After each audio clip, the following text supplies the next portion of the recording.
Hello everyone, I'm Bo from Brutal Commentary, and today I'm going to be breaking down our next matchup for UFC 320. In this matchup, we have Patchy Mix versus Jakub Wiklacz. Mix is 20-2 as an MMA professional, 4-1 in his last 5 fights, while Wiklacz is 16-3-2, 4-0-1 in his last 5 fights. So this is going to be Wiklacz's debut. He is the reigning champion of KSW, reigning bantamweight champion of KSW, the Polish promotion. While Mix, before making his USA debut, was one of the last Bellator champions before it got absolved into the PFL. More specifically, he was that company's last bantamweight champion before they got absolved into the PFL. So, kind of a battle of champions, if you will. Kind of see which promotion was better, Bellator or the KSW.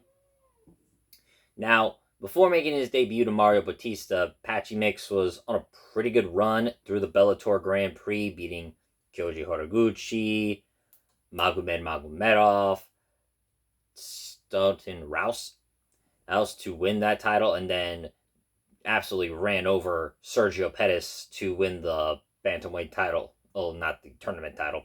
Kind of confusing how that goes. Then he beats Magomed Magomedov in a rematch where I did think he lost that fight via split decision, but it went his way.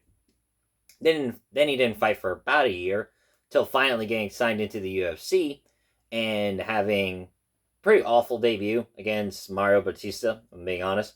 He didn't really look at it at all. He could not implement his wrestling game whatsoever. He was getting outstruck on the feet for all 15 minutes. He just really didn't do anything. He was kind of there to be hit. Which is a shame because coming into the UFC, he had a lot of hype on him as one of the best bantamweights in the world, and he had the skills for it. Now, his striking, not the best. It's more or less a means to the end. The one strike I can say he has, like, real good timing, technique, and power he has into it is that right teep, or the rear teep. He from Orthodox, he has that very good. And he does have a pretty good sudden knee, or rear knee, that he threw like on reference Strauss when he went for a takedown, just immediately clunk on the head. Now, that being said, his bread and butter is the grappling. Patchy Mix is one of the best grapplers in MMA. One of the strongest grips I've ever seen in an MMA fighter. When he gets like the Gable grip or C grip, he's locked on. You're not getting him off you. And if he's in top mount, fuck, you're screwed. You're screwed, essentially. He has so many good transitions. He got so many ways to attack with different chokes. His patented guillotine is probably his best choke, and he's very good at getting it either by jumping guard or rolling with it to get to a mounted guillotine. Now, his opponent, Jakub Wiklacz, is basically Patchy Mix, really. It's a mirror matchup, what I feel like. Well, Wiklacz has actually never won a fight via knockout. He's only ever won decisions or submissions, and his submission game is very good in his own right, minus the cat over here. And his guillotines are very good too. He has a very good habit, I see, where once he gets like guillotine and he's on bottom, he's immediately trying to get to full mount. And I love seeing that because that way, even if the guillotine fails, he's in a dominant position and can either keep working it or work something else. He's got venomous holds, and he's very good at reversing positions to a more advantageous position. I've seen this guy who got body locked just immediately roll, kind of go for the leg, switch, kind of swim through position, and wind up in full mount. His grappling is very good. But can he out-grapple Patchy Mix? That is a tough assignment. Now, of course, maybe Mix doesn't even use the grappling. Maybe he's there. Maybe he's kind of deteriorated. That's the word. Maybe his skills have deteriorated as well. I don't know.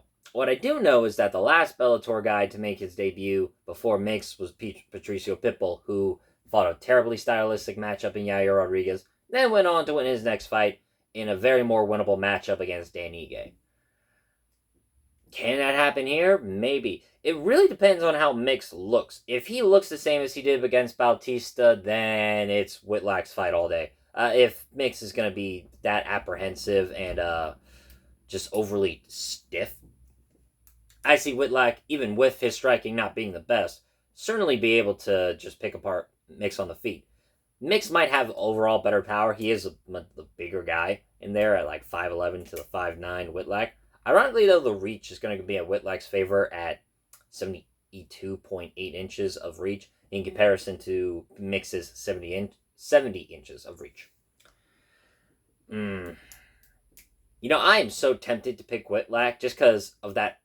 I can't get that Patchy Mix performance against Mario Batista out of my head. It was such a bad display that I'm really thinking, can I pick Whitlock as the underdog here? Now, odds for the fight, minus 250 for Mix, 200 for Whitlock, plus 200 for Whitlock to be more precise. I get it. Why? Because Whitlock isn't a dynamic striker. He's not even someone of Batista's level of striking where he's able to mix it up. And even if he doesn't hit with like dangerous power, I mean, to be fair, Mix has a great chin. But my point being is, Whitlock isn't some elusive striker who can play with footwork like Batista proved that he could do. Whitlock is going to want to implement his grappling. But we've never really seen anyone out-grapple Mix. I mean, UFC level, that's a big question, but of just the Bellator roster he's fought like Sergio Pettis, Kyoji Horiguchi, Magomed Magomedov. By the way, that guy, Magomed Magomedov, is one of the few people to beat Petr Yan besides Sterling and Marab. So that says something. And he was a great grappler in his own right. Mix has never really lost any grappling matches, or to be more precise, when fighters try and fight in his world, which is on the mat, it's a losing proposition. And that's the big reason why I think Mix can win this. If Whitlock was more of a elusive striker or something akin to that, like even Robert Ruchala, who may not be of a good skill level to Mix, and if Mix were to actually be able to take him down, he'd roll him over. But someone of that kind of striking caliber who's at least good at playing range, Whitlock is not that. And that's why, with what I have right now, I gotta pick Patchy Mix. I just think he's the better version of Whitlock. Like I said, Whitlock fights exactly like Mix. It's just maybe he's one tier below. Maybe. Again, I just have to see how Mix looks in the arena. But for now, I do believe Mix has the skill sets to win. I just think he's going to out-scramble, out-grapple him. I can even see him getting a submission, too. I mean, now granted, submitting Whitlock is a really tough proposition. He's actually never lost via submission. But if someone were to be able to do it, I do think it would be Patchy Mix. So I'm going to pick, but I think I'm going to go with decision. I see him riding position over submission. I see him garnering a lot of top control. And I just see Mix winning the overall grappling battle. And where this fight's mostly going to be contested at. So, I'm picking Patchy Mix. I'm going with him via decision. But with that being said, if you liked the video, comment and subscribe. I always love hearing your opinions. What do you think of Jakub Wiklacz in the UFC in general? Because I will say his quadrilogy, with Sebastian Perzian. I apologize for butchering that last name. I do apologize. But his quadrilogy was really fun to watch. And in general, what do you just think of these new recent signees to the KSW? Next up, we will have Messi Chaston versus Yana Santos. But with that being said, I've been Bo from Brutal Commentary. I thank you all for listening. Take care.